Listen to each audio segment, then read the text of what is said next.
I'd like to bring the Newman City Council regular meeting September 9th, 2014, City Council Chambers, 7 p.m. to order. Would everyone please rise for the Pledge of Allegiance to the flag and then the invocation after. I pledge allegiance to the flag of the United States of America and to the republic for which it stands, one nation, under God, indivisible, with liberty and justice for all. Can we bow our heads, please? Father, we just thank you for this night. We just ask, Lord, that you'll just give us strength and wisdom as we make decisions for this city. We just ask that you'll be with each and every person here and guide us and direct us. And I ask this all in Jesus' precious name. Amen. Amen. Amen. Thank you, Don. Could we have a roll call, please? Sure. Councilmember Davis. Present. Hutchins. Present. Candia. Present. Mayor Pro Tem Martina. Present. Mayor Caden. Thank you. Declaration of conflict of interest. There being none. Ceremonial matters. There being none tonight. Items from the public, non-agenda items. Does anyone have any item that they'd like to bring before the council at this time? Please go to the podium and your name and address, please.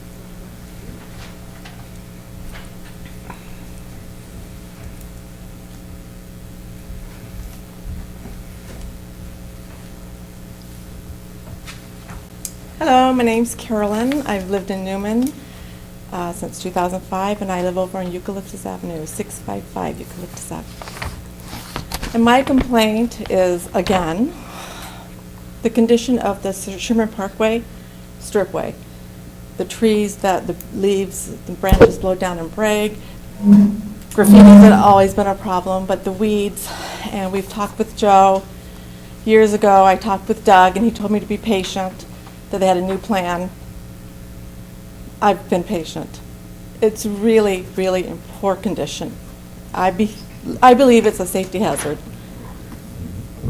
People hide underneath there. The kids drink, and it's just ugly. You're embarrassed to have your friends come from out of town to visit you.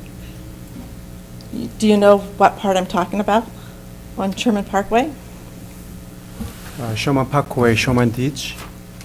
Along the Sherman Ditch, you mean? The storm drain. Storm drain ditch? Open Yes, ditch? along the brick walls, the trees, Yes. when they were first planted, they had supports.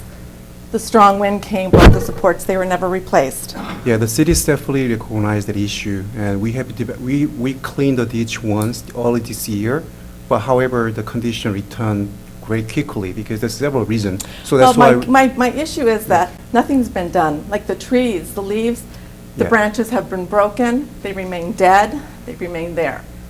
And the grass, Doug told me was no mow, but then he said you have to keep it at a 5-inch level. So you have to mow it, but it's not done.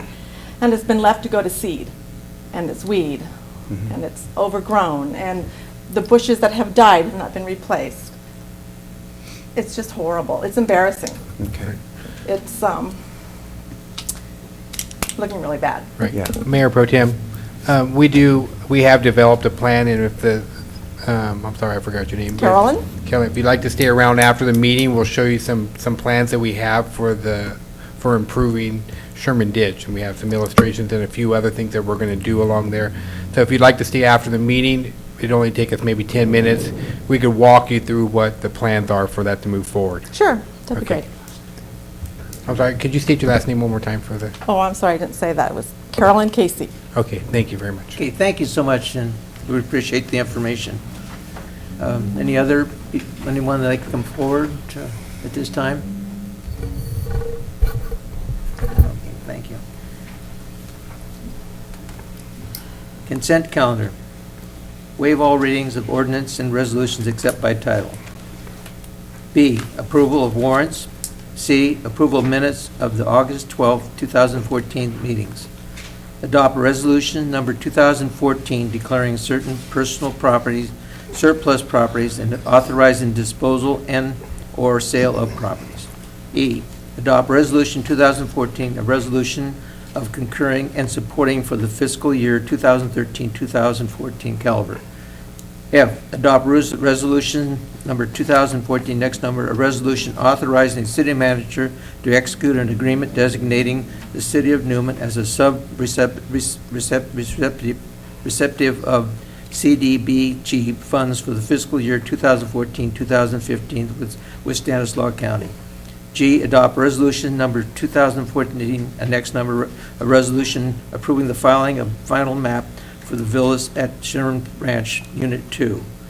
H, adopt resolution number 2014, a resolution requesting action by Congress on drought legislation.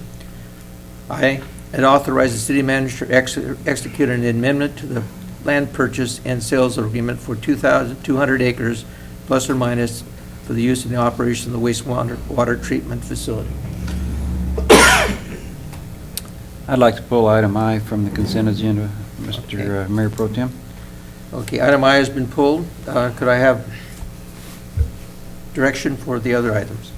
I'll make a motion that we approve items A through H. Okay. I second that motion. Motion and second. All in favor? Aye. All opposed? Motion carried. I, authorizing the city manager to execute an amendment to the land purchase and sales agreement for 2,000-plus acres for use in operation of wastewater treatment facility. Thank you, Mayor Pro Tem, council members.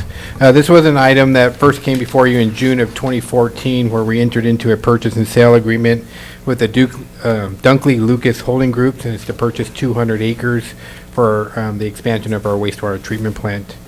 Part of that purchase agreement was through contingent upon getting an appraisal done.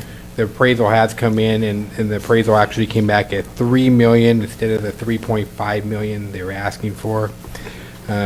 We went back to the property owner. He submitted some additional comps that he wanted considered to try to get the price back up. That the appraiser looked at those and determined that those comps were not comparable to what was actually being sold. So he stuck by his original appraisal.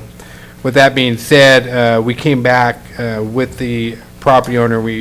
Staff has agreed to a $3.3 million purchase price and added an additional year to the lease. Those would be the two changes that would take place into the land purchase and sale agreement. If approved here tonight, this sale would occur prior to the end of this month. And based on that, City Manager Holland, then our rates are built into for our conveyances and everything, that everything will be paid for outside of what we've already got in the enterprise fund for sewer. Yeah, there's two things that are going on here. Part of our wastewater treatment plant, what we do with our treated water, we farm land out there, and we apply our treated water onto the land. So we're actually able to make a profit by farming that land and then selling the crop to the farmers in the nearby area. Part of that requires, though, as the city expands and we get more treated water, our treated water is very salty. So the state wants us to blend that water with well water, so it's not as salty, and to spread that over a larger area. We need additional land.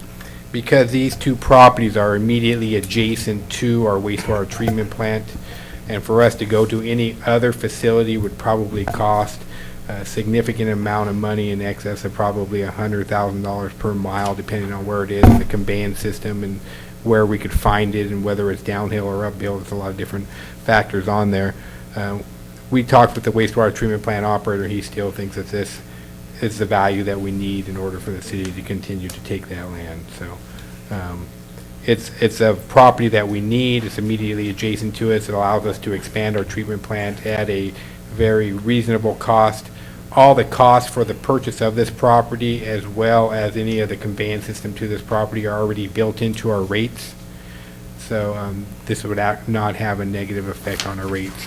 Actually may have a positive effect by having it so close, and ultimately being able to farm it. It's going to help us keep our sewer rates at a very reasonable cost in comparison to our neighbors.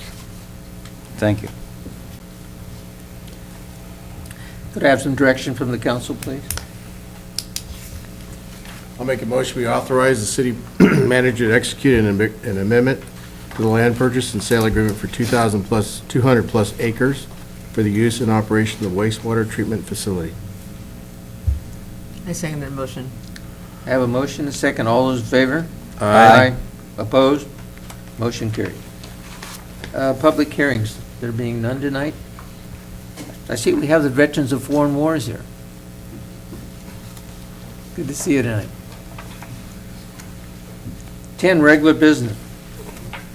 Adopt resolution number 2014, awarding the L.G. Newman Memorial Building Rehabilitation Project to Harris Buildings Construction in an amount of $431,350. Good evening, Mayor Pro Tem and council members. Before you is the bid award for the L.J. Newman renovation project. In October of last year, the City Council directed staff to proceed with the highest impact option for renovating the Memorial Center. Council direction also included the application for $250,000 in USDA funds. It was later found by staff that a city finance loan would be more cost-effective than the USDA loan option. Project bids were advertised on August 14th and run for 3 weeks. A total of 4 bids were opened at the bid opening on September 4th. They ranged from $431,350 to $602,000. The lowest responsible bidder was determined to be Harris Builders out of Hillmar, with a bid amount of $431,350, which includes the alternate for the building's roof replacement. Full funding is available for the project. A formal financing structure will be presented to the council for formal approval prior to any construction funds being spent. Staff believes that that funding option is the best option for this project. Therefore, given current funding and bids received, staff recommends that the City Council adopt Resolution 2014 next to number, awarding the L.J. Newman Memorial Center renovation project bid to Harris Builders for $431,350. Happy to answer any questions. Any questions for Stephanie? There being none, I bring it back to council for action. Excuse, I have a question. Oh, I'm sorry. Is the interior wall being moved, and if so, how far? The interior wall is not being moved. The main hall area will remain the same. The reconfiguration involves the restrooms for ADA improvements. So what's going to happen is the storage room that's at the southern end of the building will be reduced in size in order to allow for the appropriate ADA movements in both the male and female bathrooms. So the little storage closet and then the larger storage room will be changed, but the main hall's the same. The kitchen will remain the same.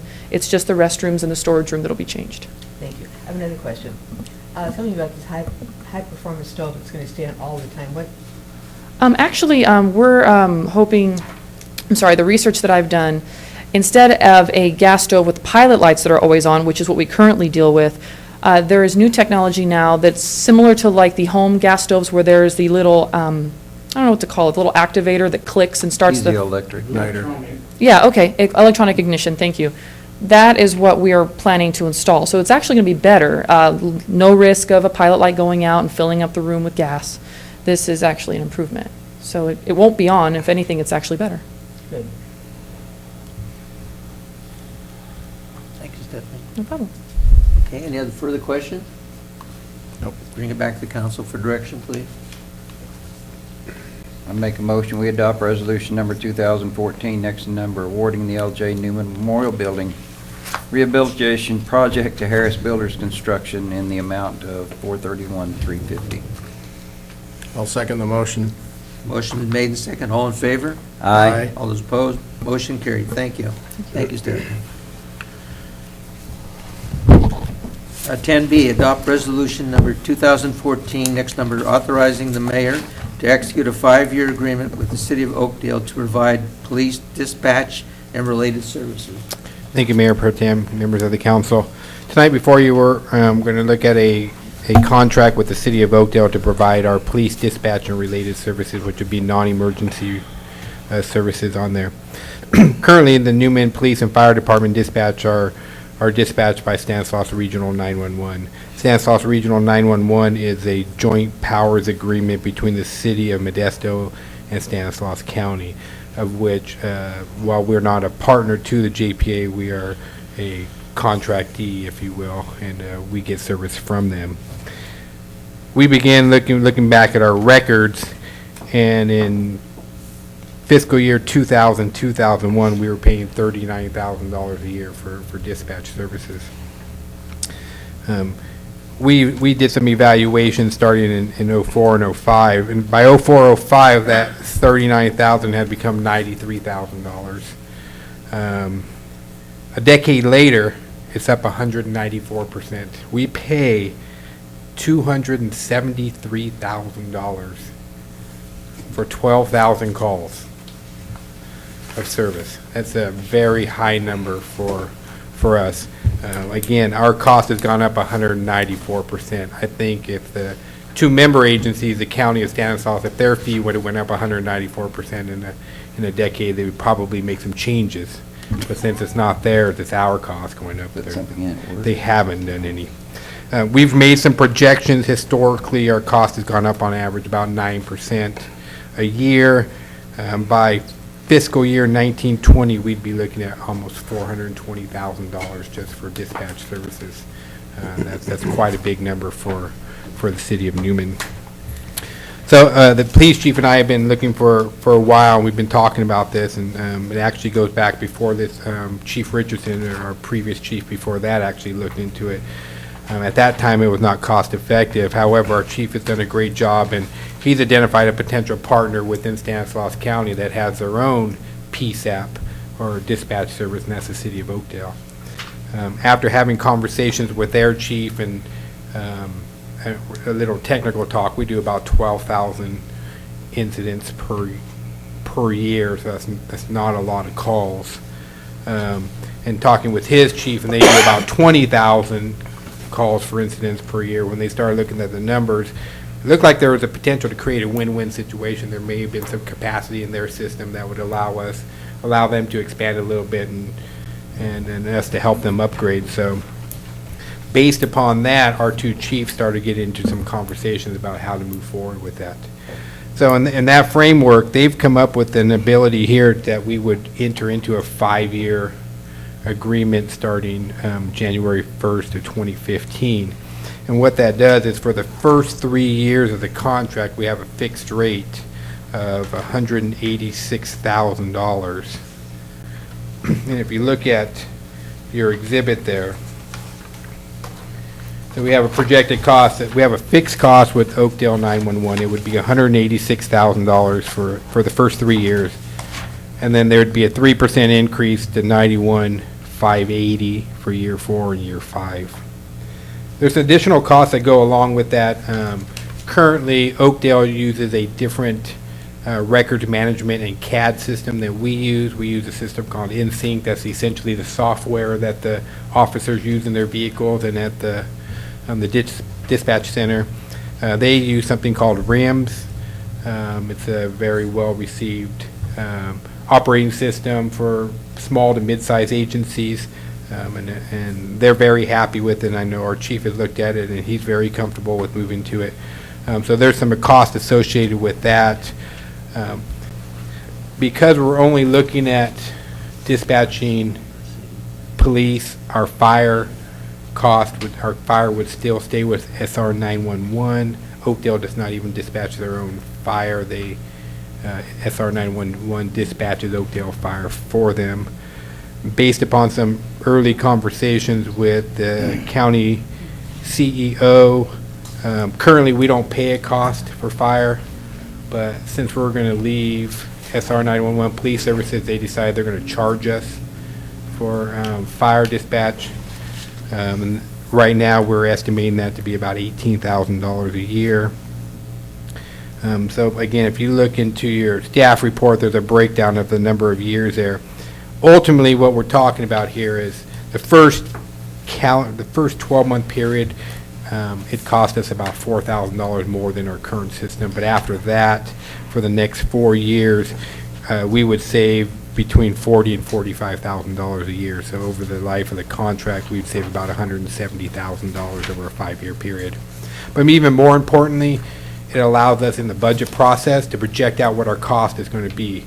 Right now, the chief has no idea what SR 911 is going to charge him. So we wait around, and then around March, they give us this number that's probably a lot bigger than we think it should be.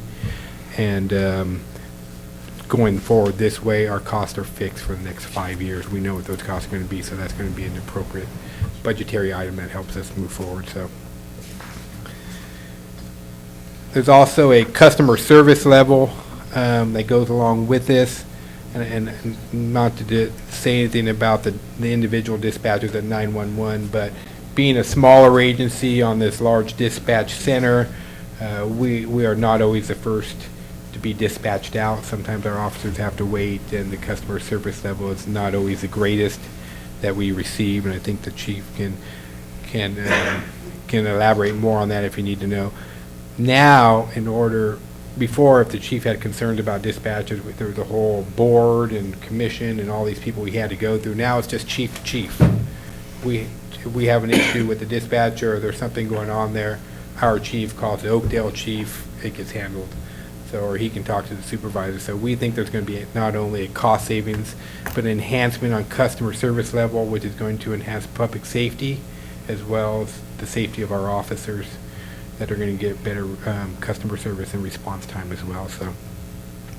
So with that, we're requesting or we're recommending that the council approve a 5-year agreement with Oakdale for them to provide police dispatch services and related services to us.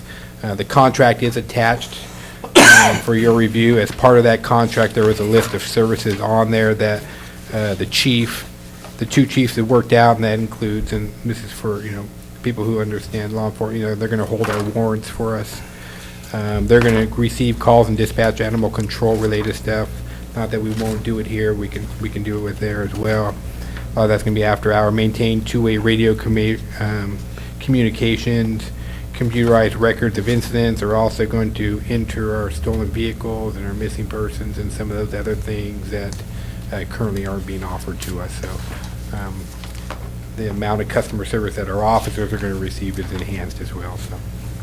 So with that, we've been working with the City Council Subcommittee, Public Safety Subcommittee, which is made up of your mayor and Councilmember Hutchins, and we've been in conversation with them and talking to them about it. They're both former law enforcement officers, so they were able to give us some guidance and things on there as well. So with that, I can answer any questions. I know Councilmember Hutchins is pretty aware of this type of system, PSAPs and dispatch and some of the technology that goes along with that. We can answer some of the technology questions of how that's going to work as well if you'd like. But with that, I can answer any questions that you have at this time. Does anyone have any questions of Michael? Currently, is Oakdale providing services for anyone else? No, Oakdale is the sole source. So we have no way of knowing if this is going to work or not. Well, the chief has actually gone in and sat in the room while they were dispatching calls and doing some of the other things. So he's comfortable with the personnel and the customer service level. We've worked with our technology people, and from a technology perspective, it's easily done. So we looked at both components of it. One is the human component, Right. and one is the technology component. I'm sure the chief can answer any of your customer service or human component that you may have on there. With this also allows Oakdale to enhance their service inside their building as well. So it's been well received by not only the dispatchers but their officers as well. Do you think they're going to add staff? They are. They're currently hiring to fill the peak times. When our cities are very similar when our peak times are, we've prepared and we've noticed a window, so there'll be 2 dispatchers at some point when they get them hired and trained during those peak hours. But where we don't have, well, currently we have on our one channel that we work on now, we have the Sheriff's Department, Patterson, Waterford, Houston, Riverbank, and Probation. So at any given time, there's 30 to 40 officers working on one channel. By switching to Oakdale, our peak and their peak is about 4 officers each, so we'll have 8 officers on a channel. So customer service, the officers are going to be able to get on the air quicker. We estimate our calls will be dispatched quicker because we're not waiting for the Sheriff's Department to get dispatched before the one dispatcher gets to the Newman calls. Doesn't always happen, but it does happen. So I sat in, like the city manager said, with their dispatchers, and the level of service that their dispatchers were providing their officers was greater than what Regional 911 was providing. I'll give you an example, a traffic stop. Currently, when an officer calls off on a traffic stop, all the officer does is say copy. In Oakdale, when our officers call off on a traffic stop, the dispatcher immediately gives them back the registration and the owner of the vehicle before the officer even has to get out of the car. So, also the dispatchers will enter all the information about the car, the person, anything on the call, and that will be transferred to our face page of our report. So it'll take a step off of what the officers are having to do when they're doing their report writing system. And the other thing on that is, I did much the same in Gustine when I was chief down there, and we went with Turlock, and it pretty much did the same thing, even though Turlock is a much larger city than Gustine. The customer service went up 300% because of the less people that they had to do. They had a dispatcher there to do everything with us. Right now, and having been there and been on both systems, been on both sides of the fence as a patrol officer when the county was dispatching, they have 2 channels, 7 different agencies. When they go emergency on those 2 channels, you're stuck. You cannot get through to dispatch unless you pick up your cell phone and call them. This will, I have no doubt, alleviate that. Been there, done that when I had my own emergency and I couldn't even get through to dispatch because they already had 2 other emergencies going. When you've got 7 agencies on the same channel, you create a log jam many times. And I think it's important to know that based upon our call volume, which is about 12,000 a year, Oakdale's in the 20,000 incident calls per year. You're only looking at about 80 incidents a day. So, the call volume is not overwhelming than it can be with the number of current agencies and officers on one channel right now. And then you add a peak period of part-time person, it's gonna really enhance that. If the chief feels comfortable, then I feel comfortable.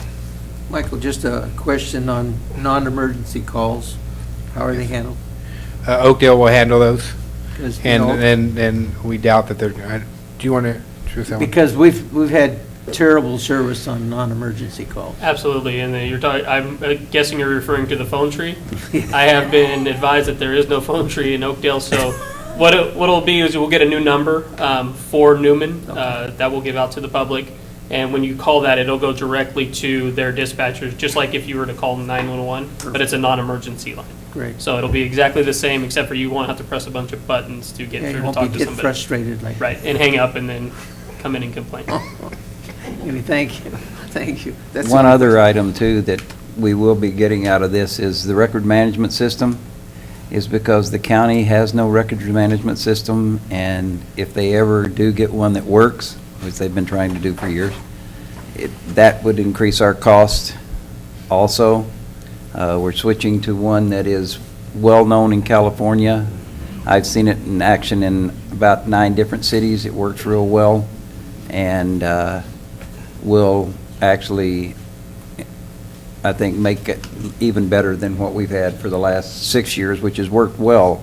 But every time the county changes, we have to pay money to get them to our current records management system. We have to pay them money to fix it so we can stay with the county system. So this will alleviate a lot of that also. Any other questions? Could I have some direction from the council, please? I will make a motion, we adopt resolution number 2014, next number, authorizing the mayor to execute a 5-year agreement with the city of Oakdale to provide police dispatch and related services. I'll second the motion. Motion's been made and second. All in favor? Aye. Motion carried. Thank you. Under regular business, C, authorize the city manager to execute a leasing purchase agreement with Sun Ridge Systems, Inc. Thank you, Mayor Pro Tem and members of the council. This is the second component to the Oakdale agreement, and this is the record management system, a CAD system. Again, we commonly refer to it as RIMS. Currently, we're paying $12,000 a year for an in-sync system. We've just kind of outgrown that system, and well, we'll keep the records on there, and this transition over to Oakdale will allow us to have a shared communication with them. We'll be on the same CAD system. We think it'll be an upgrade to our officers. It'll make our officers report writing a little bit easier, ticket writing a little bit easier when unfortunately they have to do that.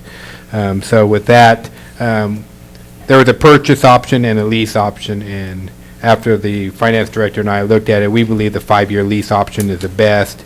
It's at a nominal rate of 4%.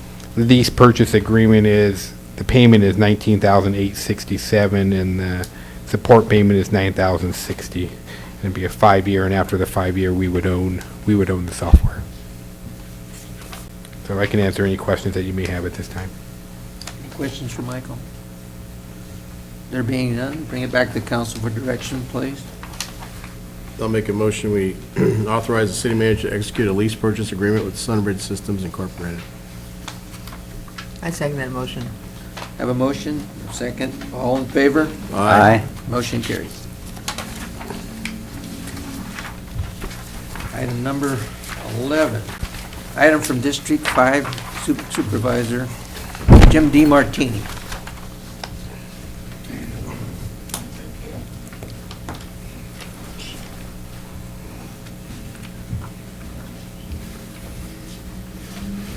Good evening, Mayor Pro Tem Martina, council members and staff. I just have a few things for you tonight. First of all, I want to remind everybody the Biggest Loser weight loss contest is going on now. We have 8 teams, and the way out will be on October 16th at Walnut Grove Elementary in Patterson. So I know everybody's working hard at that, including me, so it's a challenge for all of us, so we'll see who comes out on top this year. Every city has won since we started this at one time. And we have a new team this year from Patterson Walmart. They're the first on that, so we'll see how they do. Anyway, I dropped off 1,800 of these at the City Hall this last week. This is the Healthcare Service Guide, and we have Spanish versions also. This one's in English. And I'll just fold it out here. I know you really can't see it, but on this side is all the doctors that are on the west side, what they do, whether they're a dentist or what kind of physician they are, their address and their phone numbers, and this is the position of the clinics. This is our second version of this guide and put on by the Healthcare Task Force, and it's really is a directory of all the doctors that are here on the west side, pretty much from Patterson to Gustine. So it's just a handy little thing to have in your house. We've printed thousands of them, and I brought 1,800 here to City Hall, so hopefully it'll be distributed out to the library and just given out to anybody who wants them, school districts. They're a handy little guide. So this is one of our projects, and it's the second version, and it's better than the first version. We have to do it every few years because things do change. And so that is available to anybody who wants one for free, and I say there's also a Spanish version also. Also, the task force is doing its calendar and essay contest again this year. I've made one presentation to Newman School District already last week. This week I'm going to Gustine, and then on the Patterson the following week. And we're, of course, appealing to elementary kids, so the theme this year is a little bit different than what normally we'd have, but it's, what I understand, it's good. It's a hashtag, which is something I didn't even know existed there a few weeks ago, helped, may the force be with you. And I think it's kind of a takeoff on the Star Wars movie, so this is the theme that we're going to have this year for our calendar contest. And last year we had over 300 entries between the three cities, so it was pretty good participation, and we hope that keeps up this year. The school boards are really for this, and we do give away prizes for the kids, and we're trying to promote healthier lifestyle for them, or eating and exercise theme, as for reasons for childhood diabetes, which can be caused by overweight kids, lack of exercise, and health problems throughout their whole life. Also, our essay contest this year is going on also, and that is for the junior high school kids. So I will be making the last of the presentations by next week. Also, we have, for those of you who may have participated in the West Side Walks, the walk wheel should be turned in already for prizes that we give out. I have, Patterson has turned in theirs, and if there's any from Newman, we will put those together and we have a drawing, and we have some prizes that we give out from Stewart and Jasper here in Newman. So if there's any, they were asked to be turned in either at City Hall or the library. So if you have any, just send them off to me, and we'll put them in for the drawing.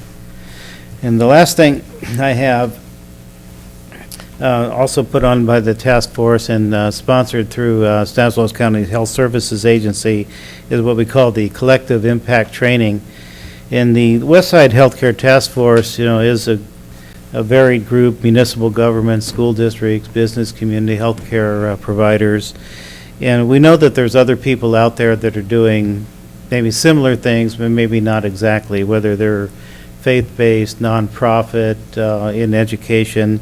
So what we're trying to do with this program that we're putting on here in Newman on September 25th at the West Side Theater is get anybody who's interested in health issues, exercise, health, and regardless of your nonprofit, individual citizen, part of the government, a faith-based group, whatever it is, and we were going to have a meeting there to go over how we can all work together. We're really specifically looking at things like redundancy of programs, and we really need to see who else is out there so we can kind of work together. It is a great training program. I was on the phone with our health services agency for an hour and a half on Friday, going over the agenda for the items. So it's we encourage anybody from the public or anybody who has an interest in what we're doing or something you're doing that you want to make us aware of. The place to come is the West Side Theater on September 25th. We will start at 9 o'clock. It will run most of the day, maybe as late as 2 or 3 o'clock, and we will provide lunch at no charge for anybody who wants to participate. And that's all I have tonight. Thank you, Jim. Thank you. Anybody have any questions for our supervisor? Thank you very much. Item 12, items from the city manager and staff. Thank you, Mayor Pro Tem. Just a couple quick announcements. First, I want to thank the council. There was, as part of your items tonight, we had the drought legislation, support for drought legislation. That was requested by some of our irrigation districts to support them in trying to get a reliable water source for them. As we know, our economy is inherently tied to the ag economy. So anything we can do to support our agricultural interests in the immediate areas is always good. I want to thank the members of the VFW for showing up tonight, and also thank the council. They're going to take some of the chairs at the Louis J. Newman off of our hands. It's another way to create a win-win situation for a local partner of ours. So I want to thank them for stepping forward and helping us keep those local and keep them at a good use. So otherwise they probably would have just got scrapped in an additional sale. So that's great. And then just lastly, this Saturday at Sherman Park, soccer starts. And I know they have very reasonably priced hamburgers and hot dogs out there, so make sure you stop and get one. Thank you. Thank you, Michael. Staff? I'd just like to thank council for approving the two items tonight. I think it's going to be beneficial to not only the police department and the city budget-wise, but for our citizens also. I think you'll see a great improvement. So thank you. Thank you, Stephanie. I also wanted to thank the council for awarding the bid for the LJ Newman project. I'm looking forward to that project getting underway and giving that building a facelift. Also, staff's been working on reconnecting our GIS system with the county server, and a software update disconnected us. So we're in the process of getting that all fixed up. And also, we're going to have another CSU Stanislaus GIS intern out in the streets here shortly to gather more data for the city. So if you see a college student in a little electric car, that's what he's doing. I'm happy to answer any questions. Any question? Thanks, Thank Stephanie. you. Our auditors were out here last June, as I mentioned before at a previous meeting. They're coming back out here for the second part of their scheduled audit and testing. They'll be here on Thursday and Friday to continue reviewing our books and also interview our staff. We're on schedule to have our financials completed and presented to council by the first council meeting in December. And we should have all of our state controller's office and street reports completed by October. Director of Public Works? Yeah, good evening. I have two update on the CMAQ grant as well as the water conservation emergency drought. The first one is the CMAQ, the congestion mitigation air quality grant. The Stanco recently changed the distribution methodology from just assigning $100,000 to small or medium-sized agencies to the fully competitive basis. So city applied for the project, and both projects were awarded, so which was up to $531,000 rather than $100,000 per each year. That's more than 30%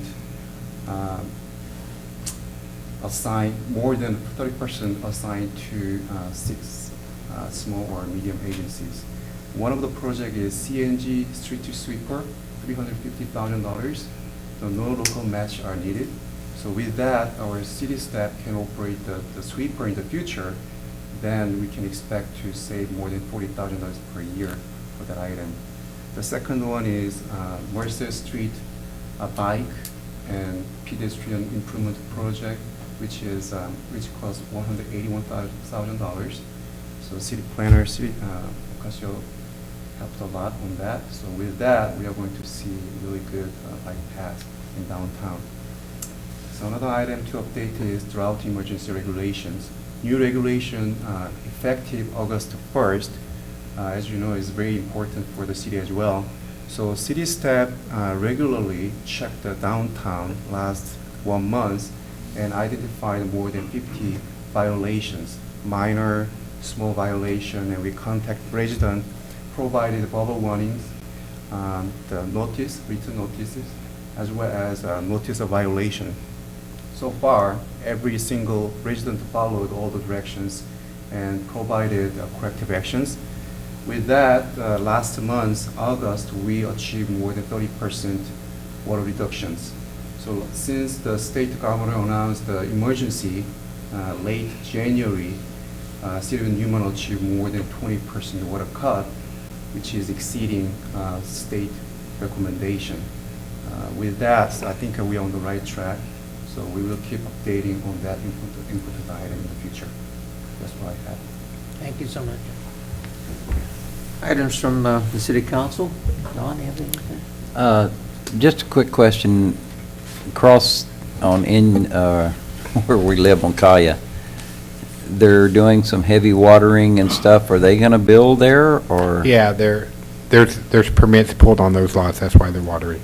That's Okay, why they're exempt from the 1 to 6. Because it's going 14, 16 hours a day. Yeah, they got to get it 18 inches deep, so he should be pouring foundation, I would expect, within the next week or so. How many permits did he end up getting? I believe he pulled, I'm trying to count in my head.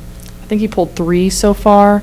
I think 2 of them we're still working on, but they're going, but I want to say at least 3 is what he's starting with. Yeah, but he has all. We heard 24, that's why. I believe it's 30 lots total. It's the remainder. It's the same owner for the rest. The developer's called WPD Homes. He's out of Chowchilla. He went through the architectural review process, was approved for the elevations, and he's aware of all the setback requirements and everything for that planned development. It will be obviously different than what's already existing out there. But, yeah, 3 permits pulled so far. Thank you. I don't have anything. I do. I want to chime in on what Carolyn said earlier. I live in the neighborhood, and a couple of other residences have come up to me, especially the ones that live on the other side of the retaining wall, or not the retaining, but the sound wall. And what they're concerned about is the mosquitoes. And so that's why we've got to get that cleaned up, because that stagnant water is just a perfect breeding ground for mosquitoes. So they can't even sit in their backyard. Sure, and again, we have a comprehensive plan that we're willing to Yeah, bring out tonight and show I'm gonna that. stick around and watch. And it's going to take care of the trees and the water. Excellent. So it's looking at both of those components. Thank you. Thank you, Nick. Just to follow up on what Nick's talking about, I think that we've been waiting for a community service officer, and I don't know if that's happened yet, Michael, or not. But She's hired. Unfortunately, the other one's going on maternity leave, but we'll work it out. the only thing I'm saying is, we have a lot of things going on in the city that need to be taken care of. And I've talked to a lot of people, and I know Nick's talked to people too, and it's just, it's an ongoing situation. And I think what happens, once we see something, pretty soon it's just the norm. You know, if you see a pile of this or a pile of that, and then pretty soon you say, oh, that's normal, but it's not. And we just need to do a good cleaning as far as our city. And I know that you're in the process of getting a community service officer on board and everything, but I think they've got a lot to do, and, you know, so I'm looking forward to them, the person coming on board and starting their job. Okay. The only other thing I'd like to say is we had a fall festival this past weekend, and I don't know if many people attended, but I thought it was an excellent fall festival, maybe a little bit smaller, but who am I to say a little bit smaller, but a lot of good times for everyone. And it just had all the elements that you want in a small city. You know, we had a parade, we had beer booths and food booths, and things for the kids to do, and it was, I think it was just a great time. And I thank Newman and all those people that made it possible. And I saw somebody there almost all day long. And it was good to see people, you know, volunteer their time and help out. So anyway, I take my hats off to Newman and thank everyone that participated. And with that, I'll ask for adjournment. I'll make a motion. Second. Okay, so done.